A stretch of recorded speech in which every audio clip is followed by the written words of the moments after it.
नमस्कार, बुलेटिनमध्ये पुन्हा एकदा स्वागत। महत्त्वाची बातमी आहे सुरुवातीलाच आणि ती आपण स्क्रीनवर बघणार आहोत। मोठी बातमी आहे, मुंबईमध्ये पायधुनी भागातली बातमी आहे। पायधुनीमध्ये 7 वर्षाच्या चिमुरडीवर अत्याचार झालेला आहे। अत्यंत धक्कादायक ही घटना आहे। इमारतीच्या वॉचमनकडून चिमुकलीवर अत्याचार झालेला आहे। संतापजनक घटना आहे। मुंबईत पायधुनी परिसरातून एक अत्यंत धक्कादायक आणि संतापजनक घटना आहे। एक 7 वर्षाची निष्पाप अल्पवयीन मुलगी इमारतीच्या वॉचमननं बाथरूममध्ये घुसून तिच्यावर लैंगिक अत्याचार केले। या पाशवी कृत्यानंतर संपूर्ण परिसरात संतापाची लाट उसळली आहे। संतप्त नागरिकांनी थेट पायधुनी पोलीस ठाण्याला वेढा घातला, जोरदार निदर्शनं केली, घोषणाबाजी केली। या संपूर्ण प्रकरणात पायधुनी पोलिसांनी तात्काळ कायदेशीर पावलं उचलत गुन्हा दाखल केलेला आहे। अत्याचार करणाऱ्या संबंधित नराधम सुरक्षा रक्षकाला पोलिसांनी अटक केली आहे, त्याची कसून चौकशी सुरू आहे। इंटरकोर्स हुआ है तो रेप के कलम लगाए हैं और जो बच्ची है तो अंडर एज है तो पोक्सो एक्ट के तहत भी एवढे तो सेक्शन लगवाए हैं। वो वहाँ पे एक वॉचमैन का काम कर रहा है और वहाँ से वहीं पे वो काम कर रहा था, तो अभी हम उसकी जांच कर रहे हैं। पायधुनी लैंगिक अत्याचार प्रकरणासंदर्भातले आपण अपडेट घेऊया। चिमुकली शौचालयाला जात असताना हा धक्कादायक प्रकार वॉचमनने केलेला आहे। वॉचमनने चिमुकलीला एकटीला हेरलं, चिमुकलीच्या तोंडावर हात ठेवला म्हणजे तिचं तोंड दाबलं आणि तिला माळ्यावर नेलं। नराधमानं चिमुकलीसोबत दुष्कृत्य केलं। चिमुकली खूप वेळ घरी न आल्यानं आईकडून शोधाशोध सुरू झाली। परिसरात स्थानिकांकडून मुलीचा शोध सुरू झाला। गोदामाजवळ संशयास्पद घडल्याचा 2 महिलांना संशय आला। गोदामात पाहणी केल्यावर मुलगी विचित्र अवस्थेत आढळली। वॉचमनला चोप देत पोलिसांच्या ताब्यात देण्यात आलं।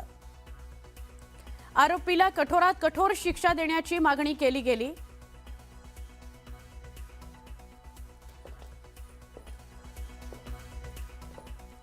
आता एक अत्यंत महत्त्वाची बातमी धाराशिवमधून आपण बघणार आहोत। धाराशिवमध्ये सुद्धा धक्कादायक प्रकार घडलेला आहे। शीतपेय प्यायलं म्हणून 2 परिचारिकांना विषबाधा झालेली आहे। धाराशिवमध्ये शीतपेयातून विषबाधा झाली आहे 2 परिचारिकांना। पालखी सोहळ्यादरम्यान शीतपेय वाटपावेळी हा प्रकार घडलेला आहे। शीतपेय प्यायल्यानं 2 नर्सेसना विषबाधा झाली।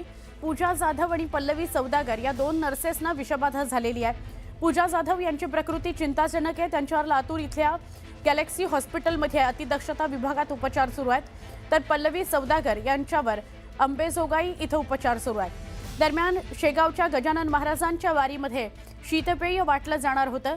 शीतपेय वाटण्यापूर्वीच नर्सेसना विषबाधा झाल्याचं समोर आलंय।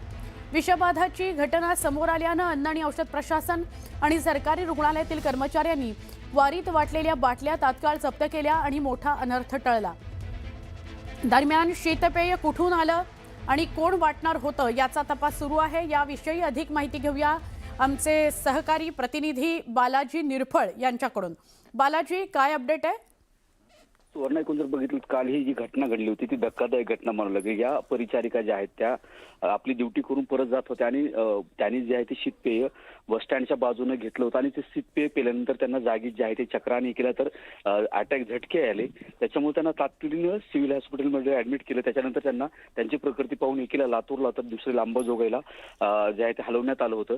लातूर येथील परिचारिका जी आहे ती गेल्या काल 4 वाजल्यानंतर ही घटना घडली होती। त्यानंतर रात्री देखील ती आज सकाळीपर्यंत अवस्थेतच आहे आणि लातूर येथील हॉस्पिटलमध्ये तिच्यावरती उपचार सुरू आहेत।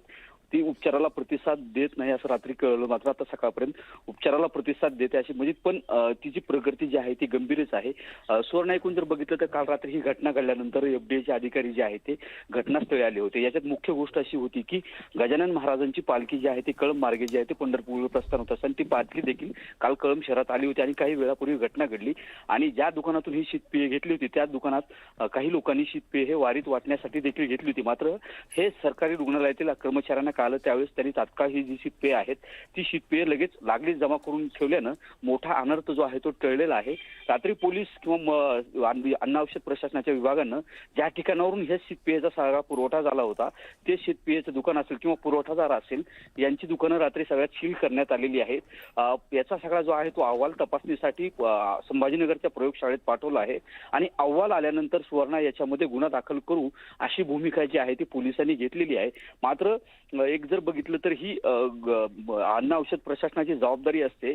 ज्यावेळेस वारी असेल किंवा इतर गोष्टी असतील त्या कालावधीत त्यांनी इतर दुकानात जाऊन सॅम्पलिंग किंवा ही नमुने सगळे चेक करणं. मात्र अन्न औषध प्रशासन ही कारवाई करताना कुठं दिसलं नाही त्यामुळे ही घटना कुठेतरी घडली काय अशी चर्चा आहे. मात्र याच्यात एक सुदैव म्हणावं लागेल की वारीत जर ही शीतपेय वाटली असती तर मोठी दुर्घटना घडली असती. कुठेतरी या दोन परिचारिकांच्या जीवावरती ही घटना घडल्यामुळे कुठेतरी पुढचा अनर्थ जो आहे तो टळलेला आहे. सुवर्णा. नक्की, धन्यवाद माहिती दिल्याबद्दल. एक महत्त्वाची बातमी आहे, शेतकऱ्यांच्या कर्जमाफी संदर्भातली बातमी आहे. आपण सविस्तरपणे बघूयात. शेतकऱ्यांची कर्जमाफी येत्या 30 जुलैपूर्वी होणार आहे. मोठी बातमी, 30 जुलैपूर्वी कर्जमाफी होणार. राज्याचे कृषी मंत्री दत्तात्रय भरणे यांनी हा दावा केलेला आहे. यावर मुख्यमंत्री देवेंद्र फडणवीस यांनी सभागृहामध्ये सुद्धा भाष्य केलेलं होतं. कर्जमाफीचे अपडेट दिलेले होते. 30 जुलैपूर्वी कर्जमाफी होईल असा दावा राज्याचे कृषी मंत्री दत्तात्रय भरणे यांनी केलाय. कृषी कर्जमाफीचा लाभ आता इन्कम टॅक्स भरणाऱ्यांना मिळणार नाही. ही कर्जमाफी गरीब शेतकऱ्यांकरता आहे, मोठ्या शेतकऱ्यांकरता नाही असंही त्यांनी सांगितलं. नुकत्याच संपलेल्या अधिवेशनामध्ये राज्यातील शेतकऱ्यांकरता मुख्यमंत्री देवेंद्र फडणवीस यांनी कृषी कर्जमाफीची घोषणा केली. या 2 लाखांपर्यंत कर्जमाफीची घोषणा झालेली होती. या कर्जमाफीतून 2026-27 या वर्षाची अटही काढून टाकण्यात आलेली आहे. परवाच अधिवेशन संपलेलं आहे. राज्यपाल महोदयांची 1-2 दिवसामध्ये सही होईल.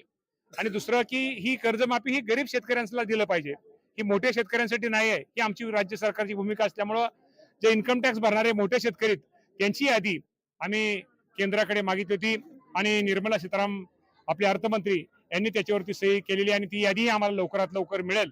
परंतु साधारणतः जरी आकडे मागे पुढे झालं कदाचित मी 30 जुलै मुद्दामून सांगतोय, पण त्याच्या अगोदरही आपल्या राज्यातील शेतकऱ्यांना या कर्जमाफीचा लाभ निश्चित प्रकारे होईल. शेतकऱ्यांच्या भल्यासाठी, शेतकऱ्यांच्या चांगल्यासाठी साधारणतः 30 जुलैच्या अगोदरच, ते कधी 8 दिवसांनी होऊ शकतो, 2-4 दिवसांनी होऊ शकते, 10 दिवसांनी होऊ शकते, पण 30 जुलैपूर्वी या राज्यातील शेतकऱ्याला कर्जमाफी दिली जाईल.